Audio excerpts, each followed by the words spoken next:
This story might be uncomfortable to listen to, but it might also save your career one day.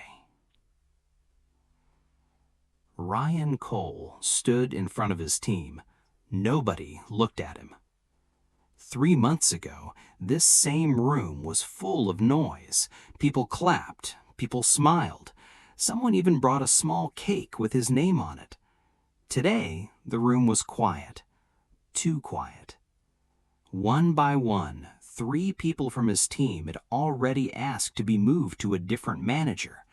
Not loudly, not with anger, just quiet emails sent late at night when they thought no one was watching. Ryan looked around the room. He saw tired faces. He saw people checking their phones instead of looking at him. He saw Maria sitting in the back corner, staring at her laptop instead of the screen he was presenting. 3 months ago, everyone believed in him. Today, almost no one did. What happened in those 3 months? It's a simple story, but it's a story a lot of us know, even if we don't want to admit it. Let me tell you how it started. 3 months earlier, Ryan sat at his desk on a normal Tuesday morning. His inbox looked the same as always. Meeting invites, project updates, nothing special. Then one email changed everything. The subject line said, "Confirmed promotion, team lead." Ryan read it 3 times before he believed it. He was 29 years old. He had worked at this company for 4 years. He had stayed late many nights. He had solved problems other people didn't want to touch. And now, finally, someone had noticed. He wanted to shout. Instead, he just smiled quietly at a screen and whispered, "Finally." For 2 years, Ryan had told himself the same thing again and again. "I just need people to see how good I am. Once they see it, everything will change." Now it seemed like that moment had arrived. That evening, Ryan called his mother. He told her the news. She was proud. She said, "You worked so hard for this. You deserve it." Ryan agreed. He believed every word. But there's something important to notice here. Something small, something easy to miss. Ryan didn't say, "My team and I worked hard." He said, "I worked hard." Just a small difference in words, but words like this often show what's happening inside someone's mind long before their actions do. On his first Monday as team lead, Ryan walked into the meeting room early. He wanted to be ready. He wanted to look confident. He had prepared a full plan for the next project, slides, timelines, goals, everything. The team arrived one by one. Maria came in with her notebook, like always. She was the quietest person on the team, but also one of the smartest. She rarely spoke first in meetings, but when she did, people usually listened. Ryan began the meeting with energy. "I've been thinking about our next project," he said, "and I've built a strategy I think will really move us forward." He clicked through his slides. Some of the ideas were genuinely his, but many of them, maybe even most of them, came from earlier conversations with Maria. Weeks before, she had shared a rough idea with him over coffee, almost like she was just thinking out loud. Ryan listened, nodded, and said, "That's interesting." Now that same idea was on his slide, with his name in the corner. Maria didn't say anything. She just watched the screen. Her face didn't change, but something in her posture did. She leaned back slightly, crossed her arms, and stayed quiet for the rest of the meeting. Nobody else in the room noticed, except maybe 1 or 2 people. And Ryan, of course, didn't notice at all. He was too focused on how well the meeting was going. A few days later, Ryan's manager, David, called him into his office. It wasn't a big deal, just a quick conversation about a report Ryan had submitted. "There's a mistake in the numbers here," David said, pointing to a chart. The second quarter data doesn't match what marketing sent us. Most people hearing this would simply say, "You're right, let me fix that." It's a small moment. It happens to everyone. Nobody expects a new manager to be perfect. But Ryan didn't say that. Instead, he said, "Actually, if you look at it this way, it's not really wrong. I used a different way to calculate it, and technically—" David raised an eyebrow but didn't argue. He just said, "Okay, just make sure it matches next time," and moved on to the next topic. For David, the conversation was over in 30 seconds. For Ryan, it stayed in his mind the whole day.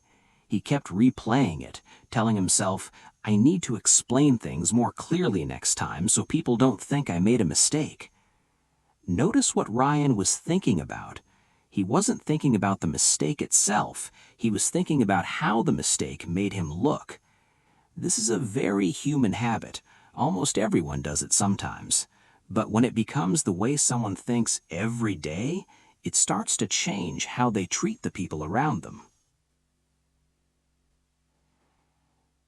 As the weeks passed, something shifted in Ryan's daily behavior. It was gradual, so gradual that even Ryan didn't notice it happening. In meetings, he used to ask questions. "What do you think about this approach? Does anyone see a problem with this plan? Maria, what's your opinion?" Slowly, those questions disappeared. Instead, Ryan started giving instructions. "Here's what we're doing this week. This is the plan. Let's move forward. I've already decided on the direction." At first, this seemed efficient. Meetings became shorter. Decisions were made faster. From the outside, it looked like strong leadership. But something else was happening underneath.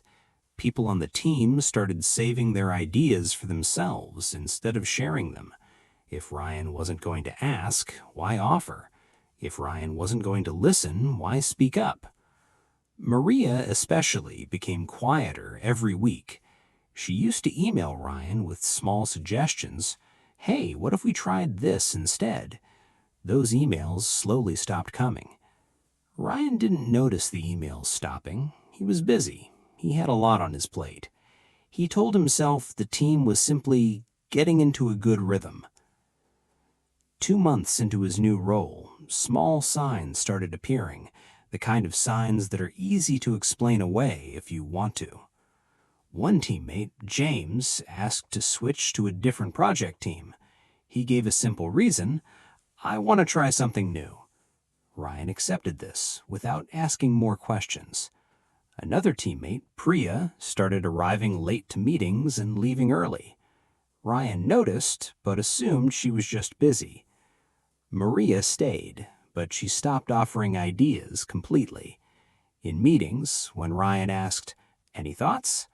out of habit, Maria would simply say, "Looks good to me," and go back to typing on her laptop. One night, around 11 p.m., Ryan sent Maria a message. It was a small thing.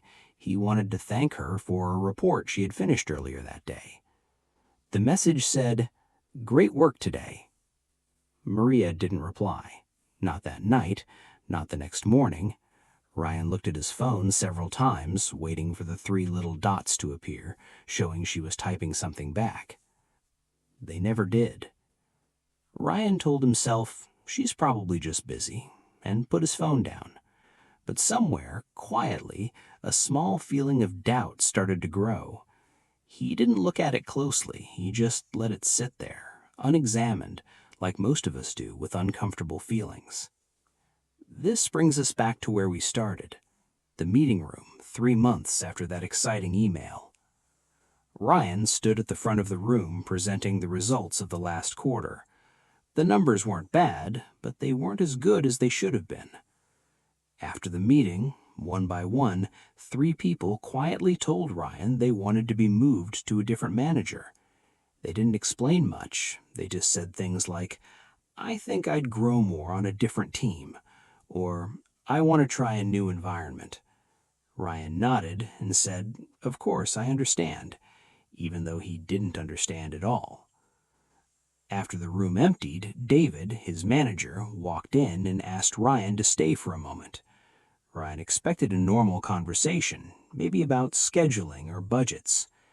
Instead, David said something Ryan didn't expect. "You didn't lose your skills, Ryan. You lost your team." Ryan didn't respond right away. He wanted to defend himself.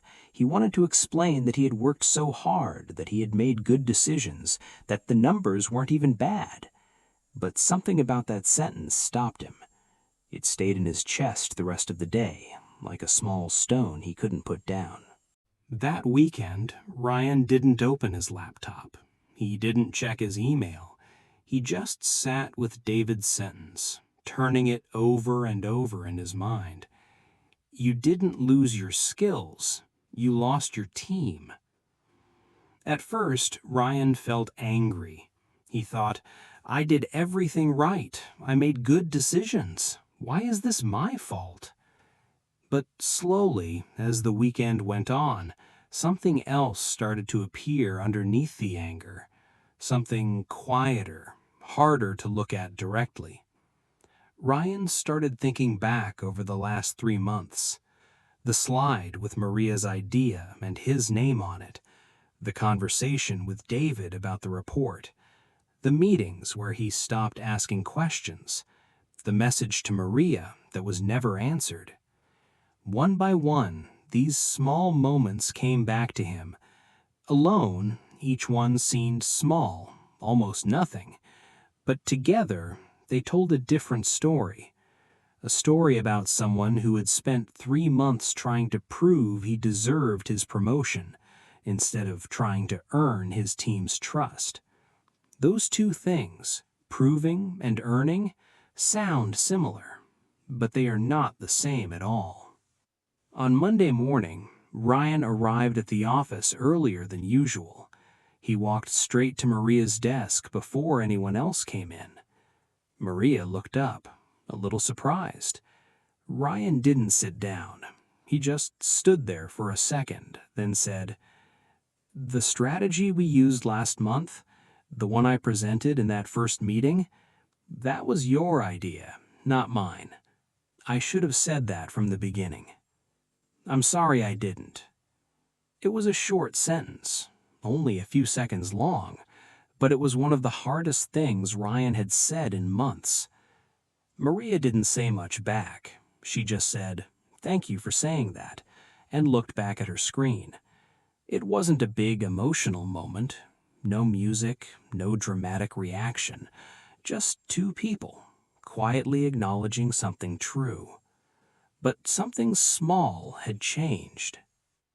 After that morning, Ryan didn't try to fix everything at once. He knew that wasn't possible.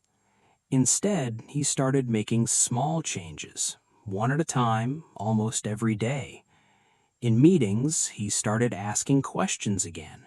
Real questions. Not the kind where he already knew the answer, but the kind where he genuinely wanted to hear what other people thought. When the team finished a project well, Ryan made a point to mention names out loud. This part was Maria's idea. James found this solution. Priya caught this mistake before it became a bigger problem. When Ryan made an actual mistake, and he still made plenty, he said it plainly. "I got this wrong. Let's fix it together," instead of explaining it away. None of these changes were dramatic. None of them were the kind of thing you'd see in a movie. They were small, quiet, repeated choices, the kind almost nobody notices from the outside, except the people close enough to feel the difference. It would be nice to say that everything went back to normal, but that's not exactly true, and it's not the honest version of this story.